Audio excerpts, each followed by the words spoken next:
은퇴 후 찾아오는 10만 시간. 해야 할 일이 없는 것은 행복이 아닌 비극이다. 행복한 인생 후반전을 원한다면 미래 비전을 가져다 줄 일상을 확보하라.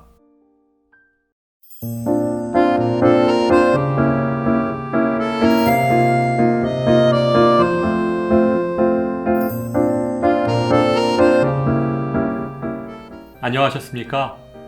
행복한 인생의 막 알베르토입니다. 전 요즘 아내인 책 읽는 클라우디아와 함께 집 앞 도서관에 자주 갑니다. 클라우디아는 낭독할 책을 찾고 저는 은퇴 노후와 관련된 자료를 찾다 보면 시간 가는 줄 모릅니다.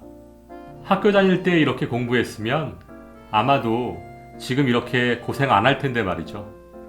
진작에 엄마 말씀 잘 들을 걸 그랬나 봅니다. 암튼 요즘 도서관엔 제법 많은 중년 남성들이 평일에도 자리를 채우고 앉아 신문이나 잡지를 읽고 있습니다. 매일 오시는 분들도 많으신 것 같은데요. 원래 도서관은 가끔씩 책을 빌리거나 공부를 하기 위해 이용하는 비일상적인 공간입니다. 하지만 누군가 매일 도서관에서 시간을 보낸다면 그 사람에게는 일상이 되는 것입니다. 즉, 매일 도서관에 가서 신문과 잡지를 읽는 것은 비일상을 일상으로 만드는 행위입니다. 현역일 때 우리는 빡빡한 일정에 쫓기며 살아갑니다.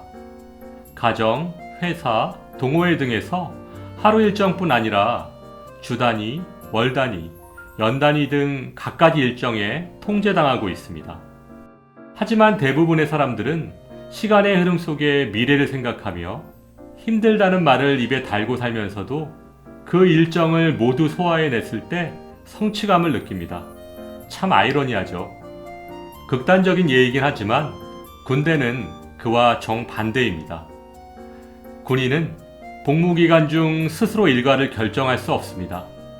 언제 제대할지는 알고 있지만 그날 무엇을 하고 누구를 만날지 스스로의 시간을 통제할 수 없습니다. 자신의 일상을 직접 결정할 수 없으니 미래 비전도 사라지고 무척 괴로운 상태라고 할 수 있겠죠. 우리가 정년퇴직을 하면 바로 이와 비슷한 상태가 됩니다.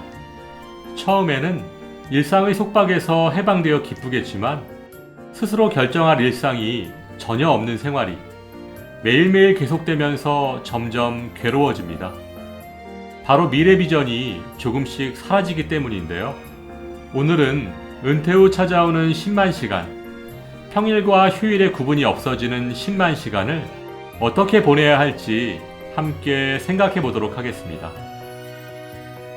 좋아요, 구독, 그리고 알림과 공유는 좋은 콘텐츠를 만드는 힘이 됩니다. 은퇴란 다시 말해 주어진 일상이 사라지는 인생에서 가장 중대한 사건 중 하나입니다.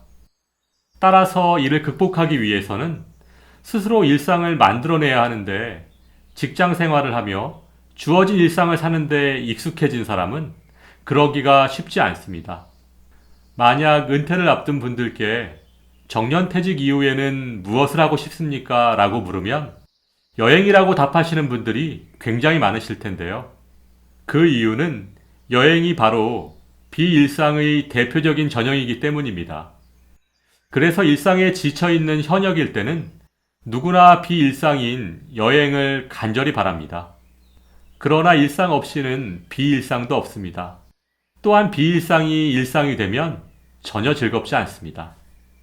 매일 도서관에 가서 신문을 읽거나 매일 등산 후 막걸리를 마시거나 매일 낚시를 하는 사람들은 아마도 그렇게 즐겁지 않을 수도 있습니다. 바쁜 일상 속에서 시간을 내서 설레는 마음으로 등산과 낚시를 하고 도서관에 간다면야 물론 즐겁겠지만 매일 의무적으로 해야 한다면 과연 즐겁기만 할까요? 사람은 아무 생각도 없는 백지 상태로 오래 살지 못합니다. 물론 그런 시간도 잠시 한때라면 괜찮겠죠.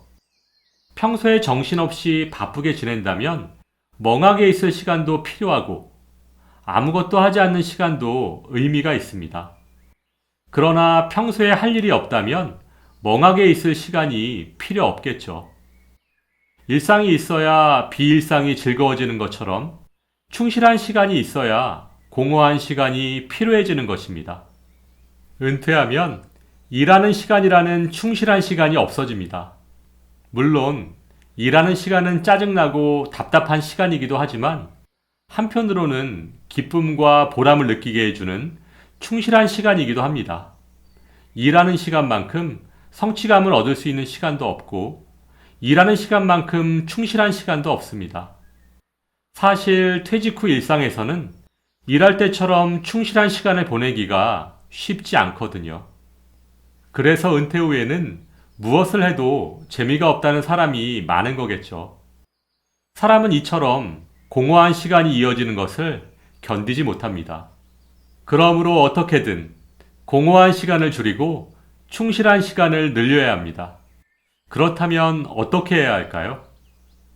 여러 가지 방법이 있겠지만 가장 쉽고 돈과 시간이 안 들어가는 방법으로 적극적으로 느끼고 표현하는 생활을 권장합니다. 어릴 때는 매일 놀라움의 연속이었지만 사실 나이가 들면 놀라움이란 감정도 많이 사그러듭니다. 특히 중년 남성들은 더하죠. 그러나 누구든지 마음먹기에 따라 어릴 적 놀라움을 되살릴 수 있습니다. 전에도 이런 일이 있었지? 뭐 흔한 일이잖아 라고 생각하지 말고 그때 일과 똑같을까? 라고 생각하기만 해도 마음가짐이 달라집니다. 이런 관점에서 주위 사물을 관찰하고 사람들과 대화를 나누다 보면 놀라움을 더 자주 느낄 것입니다. 예를 들어 단풍이 물든 것을 보고 예쁘다라고 소리내어 말하면 그 자체로도 기분이 새로워집니다. 아무 말 없이 지내면 아무 일도 일어나지 않지만 예쁘다라고 말하면서 옆에 있는 사람과 이야기라도 나누다 보면 그 광경이 오래 기억에 남습니다. 그렇게 단풍을 보고 감탄했던 감정이 마음에 새겨질 것이고 옆에 있는 사람과 맞은편 공원은 은행잎이 예뻐요 라고 이야기를 나누다 보면 나중에 실제로 은행나무를 보러 갈지도 모릅니다. 그렇게 해서 새로운 친구가 생기거나 생활 범위가 넓어질 수도 있습니다. 직장 생활을 하며 업무상 여기저기 돌아다닐 때는 길에 핀 꽃 한 송이, 가을 하늘에 구름 한 조각에도 눈길조차 줄 여유가 없을 때도 많았습니다. 또한 업무 중에 외출이었다면 길에서 우연히 친구를 만나게 돼도 이야기하느라 시간을 지체할 수 없습니다. 빨리 사무실에 들어가야 했으니까요. 이처럼 현역일 때는 일에서 보람을 느끼는 만큼 다른 것에 눈을 돌리지 못하고 대부분의 시간을 일을 하며 살아왔습니다. 그러나 은퇴 후에는 그 시간을 다른 곳에 활용할 수 있는 기회가 늘어나게 되는데요. 이럴 때 적극적으로 느끼고 표현하는 생활을 지향한다면 그 기분도 새로워지고 주변 사람들에게 좋은 인상을 남길 수도 있고 그럼으로써 새로운 일상이 생겨날 수 있는 기회가 늘어날 것입니다. 행복한 인생이막 가족 여러분은 오늘도 보다 적극적으로 표현하는 행복한 하루가 되시길 알베르토가 응원합니다. 행복한 하루 되세요. 좋아요, 구독, 그리고 알림과 공유는 좋은 콘텐츠를 만드는 힘이 됩니다.